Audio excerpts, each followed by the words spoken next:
Bismillahirrahmanirrahim. Assalamualaikum warahmatullahi wabarakatuh. Alhamdulillahirabbil alamin. Wassalatu wassalamu ala nabiyyina wadin wa ala alihi washabihi ajmain. Sahabat Nusantara yang saya cintai dan saya muliakan, pada kesempatan kali ini saya akan mencoba membawakan mengkaji salah satu buku terjemahan atau alih bahasa dari kitab Ad-Durrun Nafis, yang mana kitab ini dialih bahasakan oleh ahli tasawuf dari Surabaya, yaitu Bapak Kiai Hadarain,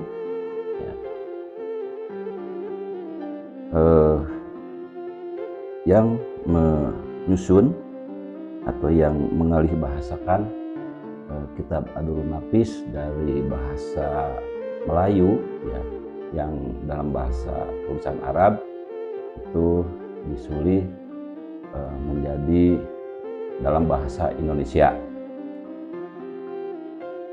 Sahabat Nusantara, bahwa pengarang buku atau kitab Ad-Durrun Nafis ini adalah Syekh Muhammad Nafis bin Idris bin Husain Al-Banjari. Beliau adalah ulama Nusantara yang lahir pada tahun 1200 Hijriah, yaitu di salah satu pulau di Indonesia, yaitu di Kalimantan atau Banjarmasin.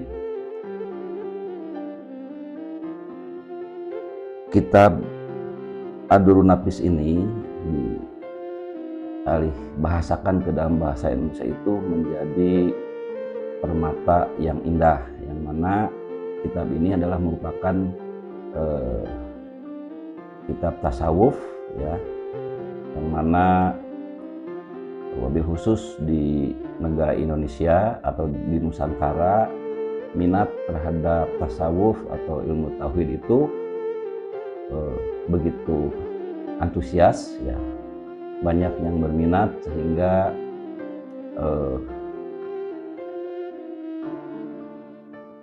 buku ini saya harapkan akan menjadi salah satu hasanah untuk memperkaya ilmu tentang tauhid, tentang ketuhanan. Jadi perlu digarisbawahi bahwa buku ini adalah berbicara tentang masalah ilmu ketuhanan.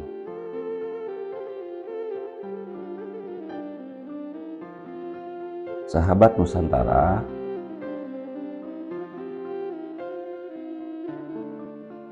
di sini ada beberapa syarat atau beberapa persiapan yang harus dipersiapkan oleh siapa saja yang akan terjun, yang akan mendalami tentang ilmu ketuhanan Islam. Nah, ini saya akan coba jelaskan bahwa ada beberapa hal yang perlu diketahui sebelum kita mempelajari tentang ilmu ketuhanan ini. Ini ada hal-hal yang dapat merusak perjalanan menuju Allah, soalnya ini kan membahas masalah ilmu ketuhanan, ilmu tauhid. Itu tentunya bagi orang-orang yang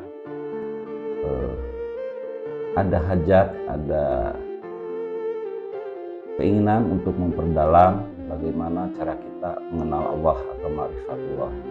Ini ada beberapa yang mungkin harus kita persiapkan untuk sebelum kita menuju pada penyelaman terhadap ilmu tauhid ini. Yang pertama yaitu ada istilahnya kasal ya, itu dalam bahasa Arab yang artinya malas, yaitu kita jangan malas untuk mengerjakan ibadah kepada Allah ya, itu yang pertama. Yang kedua yaitu futur ya. Futur ini adalah lemah dalam pendirian atau bimbang.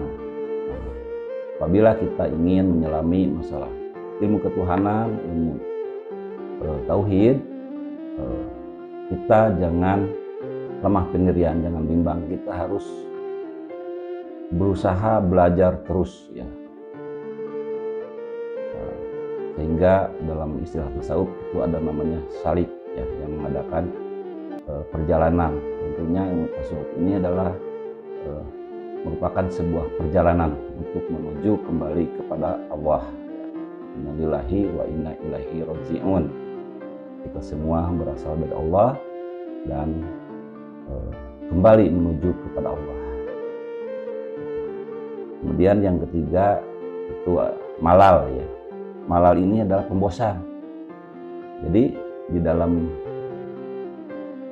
belajar ilmu tauhid ini, ilmu ketuhanan ini, kita harus bisa melawan sifat pembosan. Jadi kita jangan bosan dalam belajar ya, karena belajar masalah ilmu ketuhanan itu tidak cukup ya dipelajari hanya dalam sehari ya. Nah, ini perlu perjuangan, perlu waktu ya, dan ilmu Allah itu adalah sangat luas ya, sangat luas, sehingga apabila pohon dijadikan penanya, air laut dijadikan tintanya, itu enggak akan cukup ya, untuk menerjemahkan tentang ilmu Allah ya. Jadi teruslah belajar ya.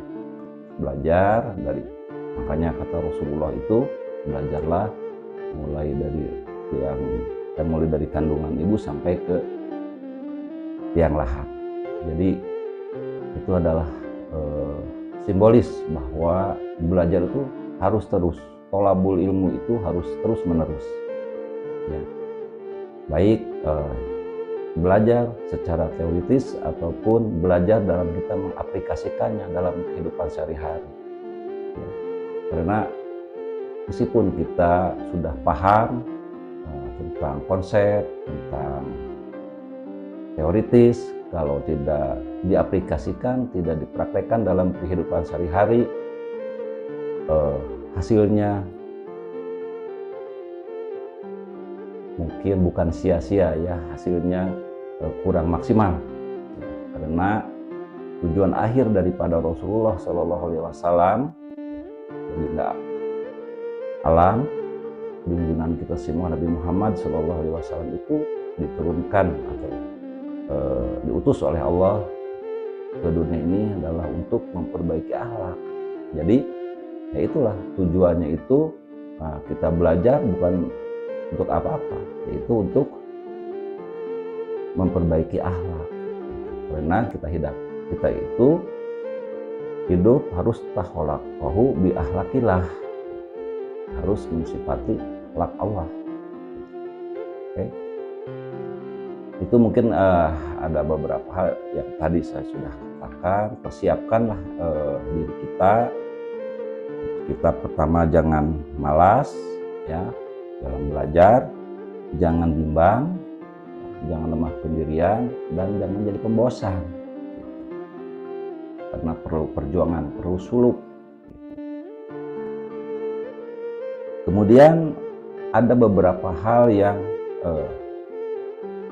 dapat merusak ya, perjalanan dalam kita menempuh ilmu ketuhanan ini, ilmu kembali kepada Allah itu ya, yang perlu kita ketahui dari awal. Ada beberapa sifat yang dapat merusak. Di antaranya yang pertama itu sifat ria atau pamer. Ya, nah itu dapat merusak perjalanan kita. Menurut kitab Adurun Nafis ya. Kemudian yang kedua sum'ah. Ya, memperdengar-dengarkan atau sengaja menceritakan tentang amal-amal yang telah kita perbuat. Itu dapat merusak. Jadi kalau kita secara dalam praktek kita misalnya melakukan kebaikan, kita memberikan sumbangan ke orang, kita membantu orang, kita menolong orang, tapi kita menceritakan kebaikan kita dengan tujuan ingin dipuji, ya, catatan dengan tujuan ingin dipuji, itu adalah dapat merusak ya dari perjalanan itu namanya sum'ah ya. Kemudian ujub itu membangga-banggakan diri ya, merasa diri paling baik, merasa diri paling benar, merasa diri paling suci, merasa diri paling itu dapat merusak ya. Kemudian yang keempat adalah hasbun atau hijab atau dinding gitu ya. Yang dimaksud adalah kita kagum terhadap keindahan amal ibadah kita. Misalnya kita suka beribadah rajin, ya. Kita bersedekah rajin, kita dermawan, terus kita merasa bangga terhadap diri kita. Kita merasa bahwa kebaikan-kebaikan yang kita lakukan itu adalah dikagumi oleh diri kita sendiri. Itu tidak baik, itu dapat merusak dari perjalanan itu ya. Oleh karena itu, agar kita terlepas dari hal-hal tersebut, kita perlu memantapkan dulu ya jiwa kita, memantapkan diri kita agar kita siap nanti dalam